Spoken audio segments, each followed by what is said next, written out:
Pengerawah Miss Universe warsa kalih tali limolas ring Karangasem, daweg mengkudang-kudang rahina sanes sampun lintang, kaptiang Presiden Icapang kewentenan wisatawan ring Bali. Para pemilat kaptiang Presiden nyobiahang ring penegara ipun, yening Bali aman sadat ngulangunin mana. Sesampuna erupsi Gunung Agung pariwisata Bali sanemangkin sampun sayan becik. Pengrau Miss Universe warsa kali tali limolas ring Karangasem daweg makudang-kudang rahina sane sampun lintang keaptiang presiden yang malih pariwisata ring Bali.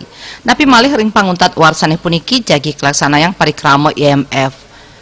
Ketua Gerakan Anti Korupsi Indonesia Garansi Bali Nengah Pringgo ngaptiang majeng pemerintah mangde state nyaga kepercayaan wisatawan mangde pariwisata Bali state deg-deg kuentenani.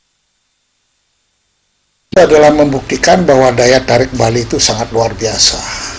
Jadi Ratu Kecantikan Dunia bisa hadir kembali ke Bali dan memang beliau itu tugasnya untuk mensosialisasikan kepariwisataan.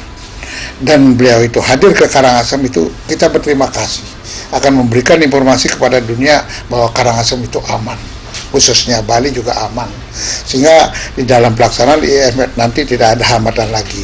Karena semua masih melihat situasi apakah Gunung Agung itu akan meletus atau tidak, itu semua masih melihat situasi yang seperti itu.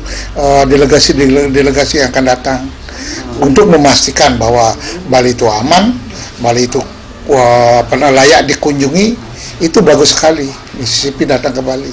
Pangupaya Nincapang pariwisata Bali menjanten patut state kelaksanayang, napi malih Bali banget ngandelang widang pariwisata. Terima je Bali TV.